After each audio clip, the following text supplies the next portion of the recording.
The Phantom Menace is a menace to my entertainment. Holy hell, this movie is boring. The world building is great. If anyone knows how to do world building, it's George Lucas. The problem is his directing here is atrocious, the dialogue is stilted and is really stupid.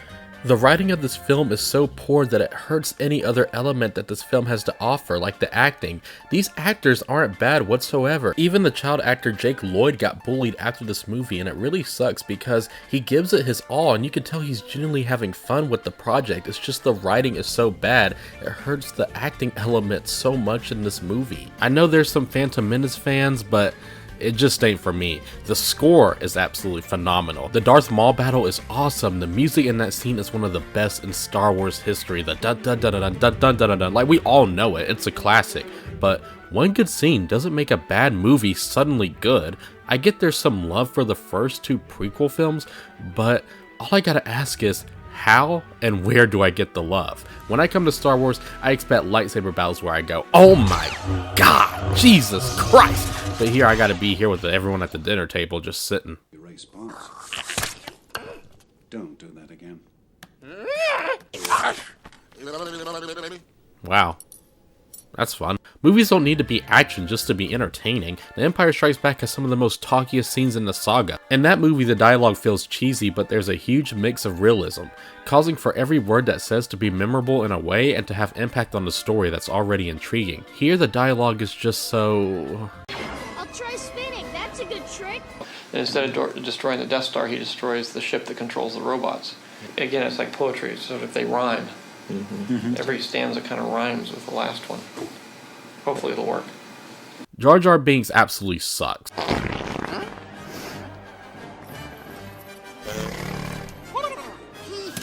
The writing is bad and the movie overall is just really boring. The pod racing scene is cool and it shows that this movie does have some great moments, but they are really far in between. I just wish they were closer together to create a more coherent quality of film. I'd rather watch the people's reactions after seeing the movie in 1999 than this movie. You could tell some of them were in denial. There's no way it's going to be a disappointment. 10 loved it, 7 liked it or thought it was okay, and 2 are no longer Star Wars fans. It was good, dude. It was really good. So worth it. So worth it. Nah. They didn't like it. There's no way. They're gonna go nuts. It was amazing. I couldn't get enough of it. I want to see it again already. It was amazing. It was everything I thought it was going to be and more. Okay, that person might have genuinely liked it. What'd you think of it? I think it was an excellent movie. I think Mr. Lucas did a fabulous job. Special effects were wonderful, and the storyline was wonderful. And we'll probably come back and watch it a couple more times. Nah, Shaq totally loved it. I feel like Shaq totally loved it. He's unpredictable, dude. Have you seen the commercials he's in? He's just doing side quests at this point. Thumbs way down. You didn't like it? No, I think I deserve a public apology from George Lucas. Hopefully it'll work. This movie has literally the exact same problems as Phantom Menace, except it's just a little slightly less boring. It's still boring as all living hell though. The dialogue is laughably bad in some places, like George thought he was doing something with Padme and Anakin's relationship, like he really thought it was deep. Every stanza kind of rhymes with the last one. Hopefully it'll work. It didn't work, George. The movie is heavily reliant on CGI, and kind of like other CGI movies, it hasn't aged that well. And back in 2002, maybe all the sources were there, but looking back at 1977, some stuff in A New Hope still holds up extremely well today. Even more well than Attack of the Clones. One thing that is really awful is Anakin's characterization. He kills a few people out of revenge, which is absolutely horrible and villainous, but when he admits to it, he sounds like a little bitch, and I cannot take him seriously. If the writing was better, then his moral dilemma with himself would have worked to extreme perfection. What he should have done is question about what he did wrong, but why did it feel so right, instead of whining about it. This is Darth Vader? I can't take him seriously. And the children, too. They're like animals. And I slaughtered them like animals. I hate them. Speaking of Anakin, him and Padme have a romance here that is just unbearable to watch in places. It's so bad. I don't like sand. It's coarse and rough and irritating. And it gets everywhere. George, is this your poetry? Don't bring this shit to poetry night. I ain't snapping for this shit. The thought of not being with you. I can't breathe. I'm haunted by the kiss that you should never have given me. Jesus Christ, at least there's another plot with Obi-Wan finding out about the clones. That seems interesting, except that's boring too. Oh, I get it, George. When you say it's like poetry so that they rhyme, you mean both plots are bad so they go together. Okay, then this movie's genius, I apologize. It's not like the first and second act don't have any good moments, they're just barely sprinkled into these two parts. The scene with Anakin and his mom is executed decently enough. The final act though is entertaining and by far the best part of the movie, and not just because it's a huge action scene. Anakin gets a bit of a redemption arc near the end of the film when he realizes he needs to stop being selfish because of his romance. Even though I like Puppet Yoda more than the CGI Yoda, seeing him look like he's on crack battling Count Dooku is an absolute blast. This movie could have worked, the premise is intriguing enough, but the execution causes the destruction of the film's quality. It's only slightly better than Phantom Menace because it's just barely more entertaining. Revenge of the Sith is the best prequel by far because shit actually happens that isn't boring. Now, people call this movie a masterpiece, and honestly, I just think it's good. I think the other two films were such a drag that this one had to hyperdrive into Anakin's turn really fast, and it really isn't that believable. I've ripped on Phantom Menace for having super talky scenes that were uninteresting, but the best of these type of scenes is in this movie. I don't know what they were watching, but the Emperor talking to Anakin is really intriguing how he tells the story of Darth Plagueis. The scenery is just fascinating to me, and the visuals help this conversation that could have been boring more memorable than it is. General Grievous is just badass. I love his robot design with those fleshy eyes. The CGI on him has held up in places. He makes me want to grow 4 arms just so I can do this.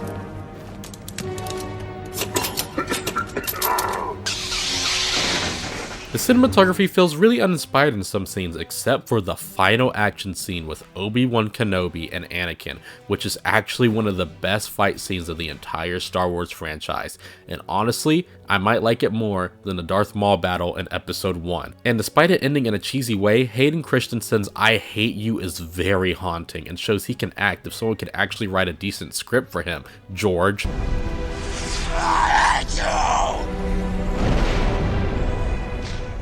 While that's happening, we get a fight between Emperor and Yoda. Admittedly, whenever it cuts back between these two action scenes, it loses its momentum for me. If I had to decide which fight to watch, I would rather watch Anakin and Obi-Wan all day. It's a battle that's epic and grand and executed well. It's extremely memorable and one of the best things of the entire saga. It's just so badass seeing these two fight on a planet full of fire and a boiling lake of lava. Once this ends though, you can tell the movie is trying to rush to tie back to the events of A New Hope. I mean, it zooms by fast. And then the movie fumbles on itself by giving Darth Vader's worst line in the entire franchise.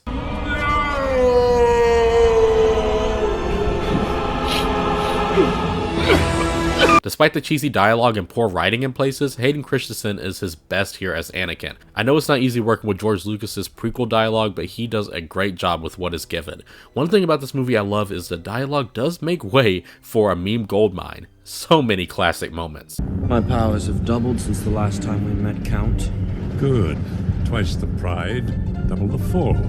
Do it. Wait a minute. How did this happen? We're smarter than this. Apparently not. Another happy landing. Hold on. This whole operation was your idea.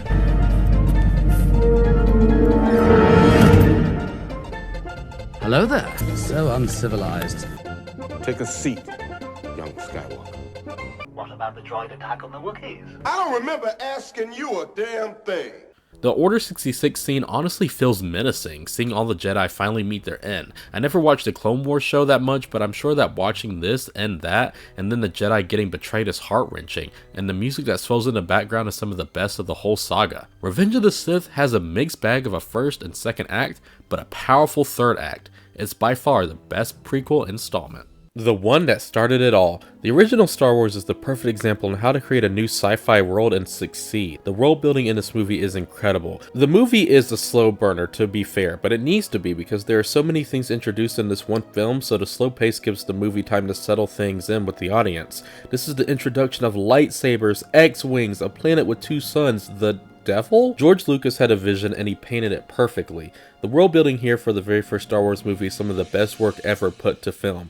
The effort that was put into each distinct alien creature feels ripped from George Lucas's brain and shows how brilliant he can be. I've made fun of George this entire video, but I can roast him all day, but even I admit he had a vision and got to fully flesh it out into the saga we have today. This movie is considered a classic for the reason. It's a classic story about heroes, a villain, saving a princess. It takes these basic story elements and puts them in this creative world that is bursting with charm and wonder. We get Luke, a whiny farm boy who is bored of his home life on Tatooine, and he gets whisked away into this epic journey by an old legend, Obi-Wan, who holds secrets that will be revealed with the continuing installments. Han Solo, a cocky, wisecracking smuggler who is too cool for school, Chewbacca, a hairy beast who everyone would just love to hug, Princess Leia, who takes no shit from anyone, C-3PO and R2-D2, and the most iconic villain hidden behind that menacing outfit and ominous mask that strikes fear into every character's eyes, voiced to perfection by James Earl Jones. I'm happy they got him instead of the original voice.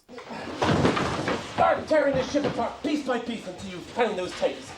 Find the passengers of this vessel. I want them alive! Since this is the original Star Wars, this is so fascinating going back to watch. I have wished countless times I could be back there in 1977 for the premiere for this movie, because it took the world by storm. George Lucas was on an island hiding because he thought the movie would be a disaster, and now we have the worldwide phenomenon that has touched the lives of many people through its iconic characters, memorable planets, and a villain who will never be forgotten. Star Wars is a classic film and one of the best sci-fi movies of all time. The king of all sequels, Star Wars movies, and twists. The perfect sequel, Star Wars movie, and it has the most important plot twist in cinematic history. The slow build to the climax is brilliantly executed. The second film in the series improves upon the original by being darker and more intriguing. Everyone knows now that Darth Vader is Luke's father, but watching it again and again still shocks me knowing that this plot twist is smartly intertwined with the original trilogy and the rest of the saga as a whole. The Empire Strikes Back does the exact thing a sequel is supposed to do. Build on its characters, give us more insight on the world, and gives us a powerful story that's more captivating than the previous installment. The planets of this movie are some of my favorite in Star Wars history. The snow-filled planet of Hoth, where we see the epic battle of our rebels fighting AT-ATs that still hold up impressively well because they use miniatures. Bespin, a beautiful city run by the smooth-talking Lando Calrissian. I love how great the planet looks during sunset and the whole idea that it's a floating city. And of course the eerie, dark swamp of Dagobah, where we are introduced to one of the most iconic Star Wars characters of all time, Yoda, who works better as a puppet instead of CGI. Say the N-word, I must. You can't say that word, Yoda. Yes, I can. You nick. In the beginning, Luke started off as a whiny-ass kid who wanted some power converters. But I was going into Toshi Station to pick up some power converters. And this movie turns him to a brat, to a person with deep connections to the villain of the story. When Luke trains with Yoda, we get to see some clever foreshadowing of him battling Darth Vader in the cave that subtly alludes that Luke does have some darkness in him. But he's still that loyal boy we met in New Hope, because he stopped his training to go to Bespin to save his friends in an act of heroism. Then of course we get the battle of Luke versus Darth Vader. That's mostly a perfect battle emotion-wise. We get to the reveal where Vader says he's his father, which fits so well into the narrative of why Luke felt some darkness in him during the vision. Just the raw emotion of him not believing it at first, and when he says to trust his feelings, you can see the anger and the sadness and the heartbreak of the realization that this is the man who killed his aunt and uncle and destroyed an entire planet. That this guy is his father, the most baddest person in the entire universe. And that's the reason Empire Strikes Back has such an amazing twist. It doesn't just happen out of nowhere. It happens because it makes sense within the story, and it slowly foreshadows this, so when it's revealed to Luke and the audience, we are all sharing the same emotions. I bet people walking out of this couldn't believe it. Now, while all that awesomeness is happening, we have a side plot with Han and Leia, and their chemistry is off the walls perfect. It's all through the dialogue of them snipping and snapping at each other, but you can obviously see they still care about each other. So when Han does quote-unquote die, I'm sure it was heartbreaking for people in 1980 because they had no idea it would end this way. I love you. Fuck off. Empire Strikes Back is the embodiment of a perfect sequel and a Star Wars movie. At the time of this video, Return of the Jedi turns 40 in just a couple of weeks, so I'm not going to spend a lot of time on this movie, but just know it's the worst of the original films, but it's still a really good movie. There's just many signs of Lucas's writing slowly starting to decrease in quality. Again, it's like poetry, so if they... The movie is the perfect end in terms of character arcs, especially Luke. We get to see him fight more of the darkness within him, and we have the best fight scene in the original trilogy where Vader finally pushes Luke to the limit and he takes out all of his anger and throws away the cordial lightsaber training he knows and uses pure anger. I love the detail of him cutting Vader's hand off and him looking in shock. Even through that mask, you can imagine the emotion on his burnt face. And Vader's sacrifice by throwing his boss down is truly epic, as the big baddie of the Star Wars universe has redeemed himself out of love for his son. One single detail that is so perfect is the fact that when a station is being destroyed, no one helps Vader. Not a single person. The problem is the most heart-wrenching and beautiful scene of this entire film, where darkness finally fights good for one final time, is cut of all emotion at some points because it keeps cutting back to the Ewoks, who are absolutely adorable, but makes the Empire so less menacing. And I can't take it seriously because these Build-A-Bears are whipping the Stormtroopers' asses, and it's really hard to believe, and every time it cuts back to this from the Luke stuff, it's frustrating. Also, the beginning rescue of Han is entirely too long, like extremely too long, and if you have the Blu-ray version of the movie, I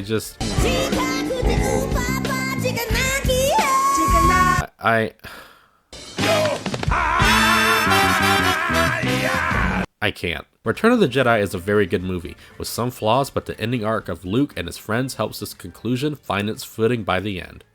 I know we don't have a lot of fans of the Disney trilogy of Star Wars, but Force Awakens is special to me because this was the first Star Wars film I ever saw in theaters.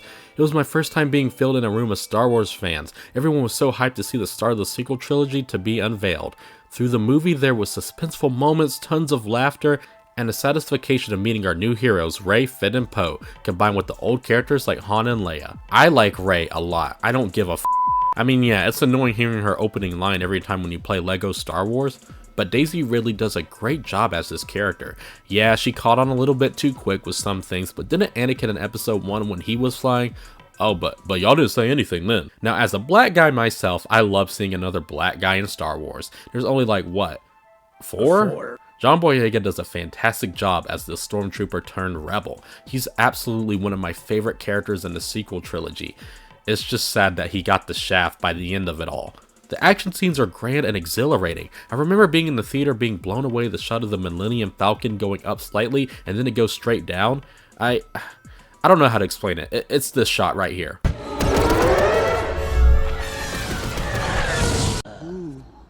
Do it again. The final battle between Rey and Kylo is underrated, except the quality gets cut short when the scene goes to another trench run, which is really played out in this saga. Kylo is my favorite character of the sequel trilogy. He's just a good looking guy who wants to live up to Darth Vader, and he's whiny and moody, but not too much. I honestly wish the sequel trilogy was more about him. Adam Driver totally sells his anger as the villain. Whenever he freezes people, it's extremely badass, except I don't think they ever do that again in the entire sequel trilogy, so that sucks. There's so many great ideas for the characters that are introduced in this film, Rey being a nobody, Finn being a supposed Force user who redeems himself from being a baddie to just a badass Jedi, but the rest of the trilogy falls flat with these character arcs because there wasn't a plan, and that's where this whole trilogy kinda crumbles on itself. This film does play it safe with the plot similar to A New Hope, but you can't really blame them. The last time someone tried to do something completely new with the first chapter in a trilogy, we all know how that turned out. So while frustrating, I understand the motive of why they did this.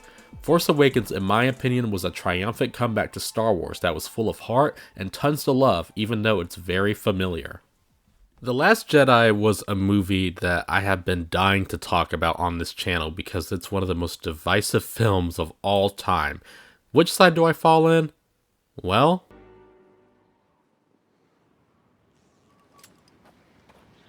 The Last Jedi is one of my top Star Wars movies of all time. I love this thing because it changes the formula. This movie is flawed. By no means is it a perfect film, even I will admit that. The expansion on the light and dark side, the surprising character change of Luke Skywalker, changing the way the Force works in some aspects and expanding on its abilities, and much more is handled with ease and passion. Rian Johnson did an amazing job giving us a Star Wars film that is like the other films in the series at first glance, but the complexity of the bigger picture is what holds the film together, even if it's not perfect. Again, I know it has its flaws. You can unsubscribe from me all you want if you hate this opinion, but I love The Last Jedi.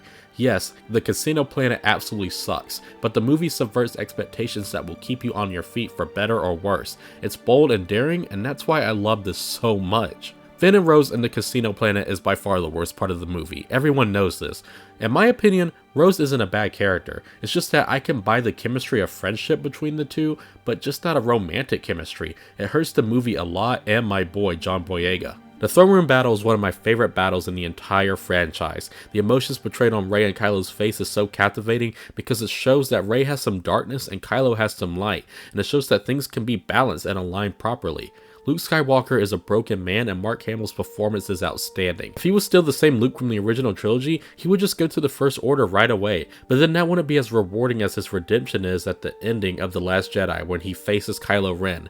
The planet of Krayt is cool aesthetically, just from the fact that the salt on the ground is red. It gives foreshadowing for when Luke battles Kylo. I love the subtle detail of the music when Kylo scrapes his foot along the terrain, and when Luke does, nothing happens.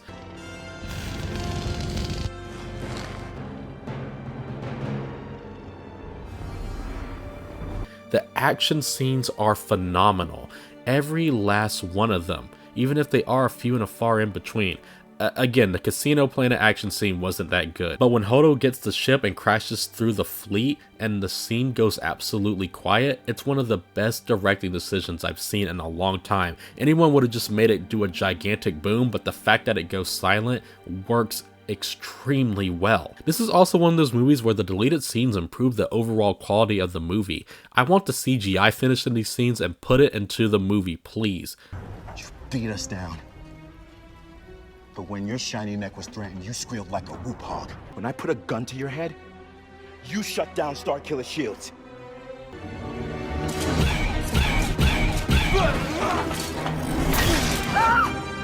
They'll be back next month in greater numbers and with greater violence. Will you be here next month? That anger, thinking what the Raiders are going to do. The books in the Jedi library say ignore that. Only act when you can maintain balance, even if people get hurt.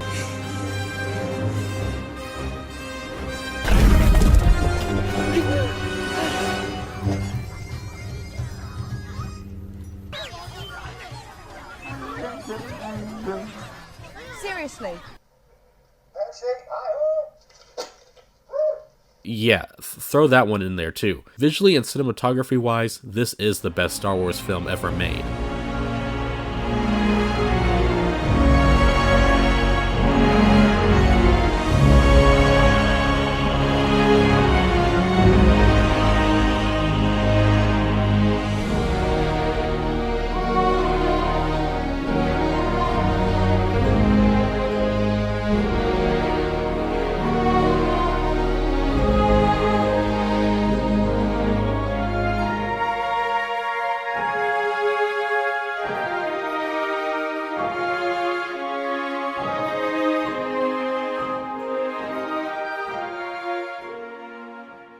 For all of its flaws, The Last Jedi makes up for them with its execution of its themes of loss. The Last Jedi is a good movie, but brilliant as a Star Wars movie. Things feel different and make the franchise feel like there is enough fuel for the saga to continue. It's a beautiful artistic epic that is the most beautiful looking Star Wars film ever. The prequels were hated upon release, and nowadays people are finding the good in them.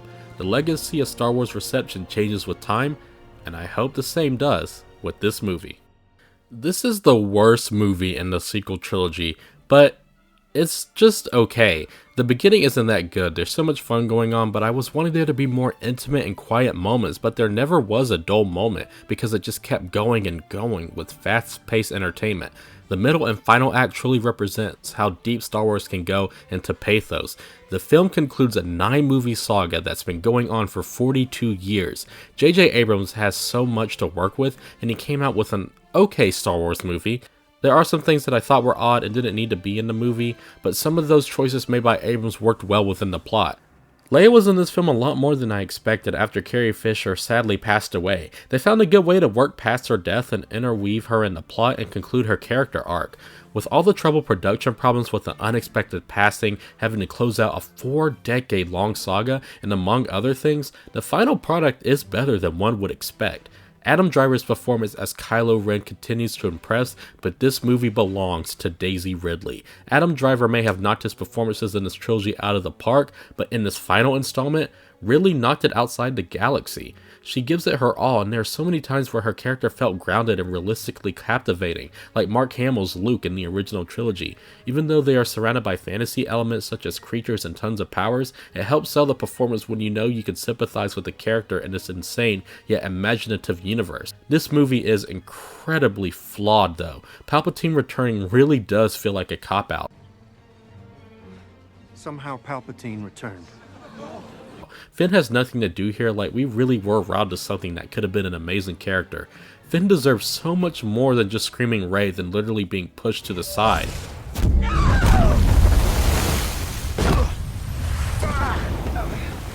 And as a black guy, I'm happy we got another black character in Star Wars that was on screen for 2 minutes. Yay. But back to Finn. He genuinely felt like the star of Force Awakens, and over time his character felt less and less important. It's a shame too, because John Boyega really sells the part as a stormtrooper turned rebel. I really love Rian Johnson's ideas with The Last Jedi, but I hate that so many people hated it that they had to try and fix this movie, and it honestly just feels like a follow-up to Force Awakens with sprinkles of The Last Jedi every now and then. I hate that Rey is now a Palpatine, and I just wish she was a nobody. I still like that she adopted the Skywalker name, but making her a Palpatine kinda hurt the film a little. The problem with this is there obviously wasn't a plan with these movies. The prequel trilogy makes for a great story, but it's boring, and this trilogy makes for great entertainment, but no good story is there because it isn't consistent. But I can't really blame Rise of Skywalker for that, because of the circumstances. Carrie sadly passed away, and there were switches of directors and so much more that hurt this movie. Rise of Skywalker is a mixed but entertaining bag. It's not the best conclusion to the series, but one that isn't as bad as people make it out to be. The Rise of Skywalker isn't everything I wanted it to be, but the conclusion to the saga that has been continuing for 42 years has a satisfying conclusion. Star Wars is a space opera and epic, a saga of hope, loss, family betrayal, romance, darkness, suspense, comedy, and of course memorable characters that will live on until the end of time. This movie celebrates every generation of Star Wars fans. Star Wars is about the characters we have met along the way, and the unique abilities and characterization of those said characters. It brings us together. Fans may disagree and agree on some things, but at the end of the day, Star Wars is Star Wars, a series that will live in our hearts and minds forever. Everyone has tried using the Force to open automatic doors, played with a toy lightsaber, talked like Yoda, and read deep into the lore of the comics. Each Star Wars fan is different, and we all can't agree on everything. For what it's worth, this is a film series that has changed the testament of time, for the better or for worse.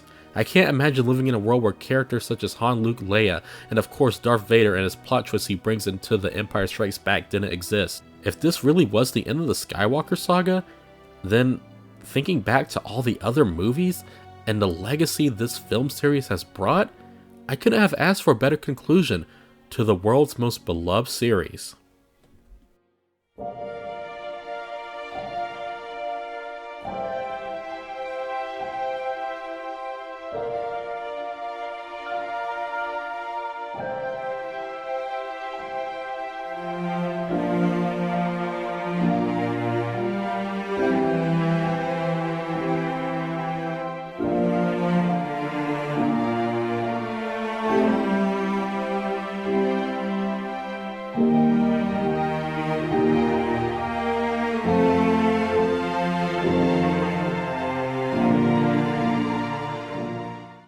The Force is with you, young Skywalker.